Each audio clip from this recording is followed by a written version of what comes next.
Hola, soy Robinson Minero. La crucifixión de Jesucristo desde cualquier ángulo es el crimen más brutal que jamás se haya cometido. Nunca en toda la historia ningún ser humano fue sometido a crimen tan cruel y marcado de tanta injusticia como Cristo Jesús. Isaías 53, 3 y 7 nos dice acerca del sacrificio de Jesucristo, que sería despreciado y desechado entre los hombres, varón de dolores, experimentado en quebranto. Angustiado él y afligido, no abrió su boca, como cordero fue llevado al matadero. El filósofo romano Cicerón describió el castigo de la crucifixión como el más cruel y horroroso de todos los castigos, pero la crucifixión de Jesucristo por mucho es el acto más brutal de todas las crucifixiones realizadas. Y tú debes saber que detrás de tan cruel y horrendo crimen, tú y yo somos los principales culpables, porque no fueron aquellos terribles clavos los que sostuvieron a Cristo Jesús en esa angustiosa cruz, pero ante todo fue su inmenso amor por ti lo que lo mantuvo por 6 terribles horas clavado a esa cruz.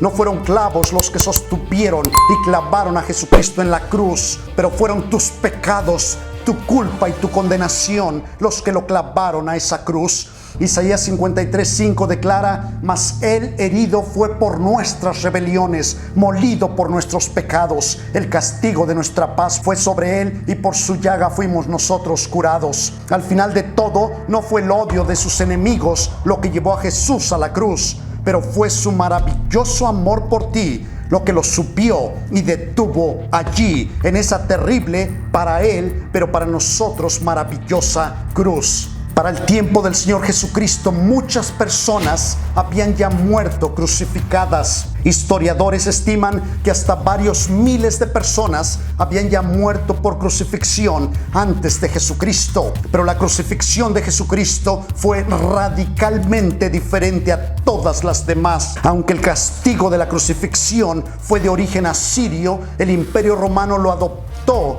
como el castigo supremo, no para sus ciudadanos romanos, pero solamente para no romanos y para los peores hombres de la sociedad, como criminales, ladrones, traidores o esclavos rebeldes. Por lo tanto, la muerte por crucifixión era algo repugnante y odiado por los judíos. Ningún israelita deseaba ver a un compatriota morir crucificado, pero ahora el pueblo, al rechazar a Cristo Jesús, clamaba a Pilato a una sola voz contra él: crucifícale, crucifícale. Aquel hombre llamado Cristo Jesús, el Hijo de Dios mismo encarnado, que por algunos días había sido el hombre más admirado por la nación, ahora se había convertido en el hombre más aborrecido por todo Israel, cumpliéndose así las palabras del profeta Isaías, de que sería despreciado y desechado entre los hombres, y de que sería cortado de la tierra de los vivientes, y de que por la rebelión de su pueblo sería herido. Y aunque ningún judío quería recordar a un criminal muerto en una cruz, Cristo Jesús sería crucificado, y a este crucificado nadie jamás podría olvidarlo, porque al tercer día resucitaría como lo había predicho. Por esta razón, poco tiempo después, Pedro y Juan, ante la prohibición de que no enseñasen más el nombre de Jesús, responden en Hechos 4:20: porque no podemos dejar de decir lo que hemos visto y oído. Y pocos años más tarde, Pablo escribió en 1 Corintios 1:23: pero nosotros predicamos a Cristo crucificado. Y en Romanos 15:19 concluye Pablo diciendo: todo lo he llenado del evangelio de Cristo. El castigo de la crucifixión nunca tuvo el propósito de llevar a una muerte inmediata al condenado, como una espada podría hacerlo, pero la crucifixión buscaba impartir el máximo castigo y sufrimiento posible antes de llevar a la muerte al sentenciado. La crucifixión era una muerte espantosa y llena de dolor, pero intencionalmente ejecutada para someter al condenado a extremas horas de horror y sufrimiento que podrían extenderse en ocasiones hasta por varios días. Por lo regular, antes de ser crucificado, el condenado recibía 40 latigazos menos uno, con un látigo que era guiado por el peso de pequeñas partículas de hierro que, como si fueran garras, penetraban y arrancaban la carne, produciendo extremo dolor y el inicio de un sangrado por goteo en cada parte lacerada que lentamente iría drenando la sangre del crucificado. Ya en la cruz, el crucificado sostendría el peso de su cuerpo con sus dos brazos extendidos, que a su vez estaban fijados a la cruz con dos enormes clavos que atravesaban cerca de sus manos. Esta angustiosa posición del cuerpo empujaba terriblemente hacia afuera la cavidad pectoral, haciendo cada vez más y más difícil respirar. Y si el crucificado intentaba ayudarse de esta angustiosa posición, venía con el costoso precio de presionar aún más los ya críticamente en severo trauma nervios centrales atravesados por los clavos, tanto en las manos como en los pies. Eventualmente, el crucificado moriría por un lento y espantoso sangrado por goteo, por un extremo dolor y por la sofocante asfixia. Y si después de tan intenso sufrimiento el crucificado no moría, entonces una espada penetraría su pecho o se le quebrarían las piernas. Dios es perfectamente santo en la esencia misma de su ser. Su carácter es santo, todos sus pensamientos son santos, todos sus actos son santos. Habacuc 1:13 dice del Señor: muy limpio eres de ojos para ver el mal, ni puedes ver el agravio. La perfecta santidad de Dios declara a todos los hombres culpables de pecado delante de Dios. Por esta razón, Romanos 3:23 dice: por cuanto todos pecaron y están destituidos de la gloria de Dios. La santidad de Dios manifiesta que todo ser humano es pecador, tanto por práctica como por su naturaleza corrupta, heredada. Y la justicia de Dios, por lo tanto, demanda que el pecador pague el castigo por sus pecados. Debido a esto, Ezequiel 18:4 dice: el alma que pecare, esa morirá. Dios es un juez perfectamente justo, y si aún un juez humano justo no dejaría irse libre a un culpable criminal, cuánto más el Señor, el Dios perfectamente santo y justo, debe castigar con justicia al culpable pecador. Salmos 7, 11 y 12 dice: Dios es juez justo y Dios está airado contra el impío todos los días. Si no se arrepiente, Él afilará su espada. La Biblia declara que todo ser humano sin Cristo está bajo condenación y por tanto merece el justo pago de la ira de Dios. El pecador, aun si busca corregir este problema por sí mismo, no puede hacerlo, porque ha pecado contra un Dios que es perfectamente santo y justo. Por tanto, para la salvación del pecador, la demanda de la perfecta justicia divina exige un pago perfecto.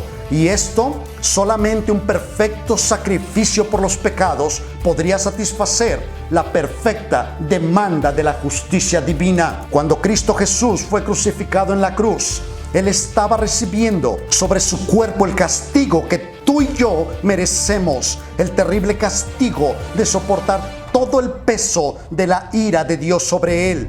Él es el perfecto sacrificio por los pecados de los transgresores. Por esta razón se le llama en Juan 1:29 el Cordero de Dios que quita el pecado del mundo. Solamente Cristo Jesús, el Cordero perfecto, podría pagar y satisfacer las perfectas demandas de la justicia divina. Cristo Jesús tomó sobre sí mismo todo el peso del castigo de la ira de Dios que tú y yo merecemos. Pedro nos recuerda de Jesucristo en 1 Pedro 2:22, el cual no hizo pecado ni se halló engaño en su boca. Y en 2:24 dice: quien llevó él mismo nuestros pecados en su cuerpo sobre el madero, para que nosotros, estando muertos a los pecados, vivamos a la justicia. Cuando Cristo Jesús estaba en la cruz, todos lo abandonaron, incluso sus mismos discípulos también lo abandonaron, excepto Juan. Desde la misma traición y arresto de Jesús en el huerto de Getsemaní,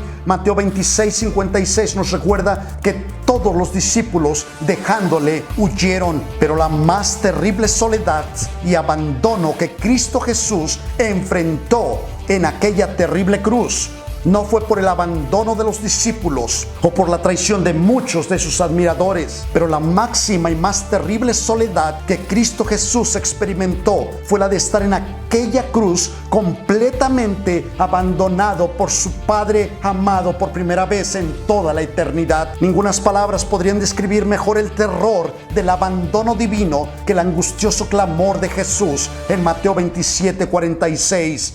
Elí, Elí, lama sabactani. Esto es, Dios mío, ¿por qué me has desamparado? Este es el grito horrendo de la más terrible soledad, el grito del abandono total. Cuando Cristo Jesús fue crucificado, Él no solamente padeció del dolor físico de la crucifixión, pero también tuvo que soportar todo el peso de la ira de Dios sobre Él, que la justicia divina demandaba como castigo por los pecados. Pero además también soportó el terrible dolor del abandono divino. Dios no puede hacer nada contrario a su perfecto carácter santo. Por lo tanto, Dios no puede ser tolerante o indiferente con el pecado. Si Dios no castigara el pecado, entonces Él no sería justo. La justicia de Dios demanda que el pecador pague lo que le corresponde, nada más ni nada menos, pero lo que es justo. Y el justo pago que el pecador merece por ofender el carácter santo de Dios es el castigo y sufrimiento eterno en el infierno, como nos dice Apocalipsis 20:15. Y el que no se halló inscrito en el libro de la vida fue lanzado al lago de fuego. Pero Dios no quiere que el pecador perezca eternamente en el infierno. Por esto, Dios ha provisto de un Salvador, que es Cristo Jesús. Romanos 5:8 declara: mas Dios muestra su amor para con nosotros en que, siendo aún pecadores, Cristo murió por nosotros. La muestra más grande del perfecto amor de Dios por ti se encuentra en la cruz del Calvario. Rechazar a Cristo Jesús es rechazar la única oportunidad de salvación que Dios te ofrece. Acepta hoy el regalo de la gracia salvadora de Cristo Jesús. Reconoce tu condición de culpable pecador delante de Dios. Clama a Dios por misericordia y por perdón divino. Y apártate de tus caminos de pecado, creyendo en Cristo Jesús como tu único Señor y Salvador. Hechos 16:31 dice: cree en el Señor Jesucristo y serás salvo. Y Salmo 51 dice: ten piedad de mí, oh Dios, conforme a tu misericordia, conforme a la multitud de tus piedades, borra mis rebeliones, lávame más y más de mi maldad y límpiame de mi pecado. Crea en mí, oh Dios, un corazón limpio. Escucha hoy el llamado del Señor. Que el Señor te bendiga.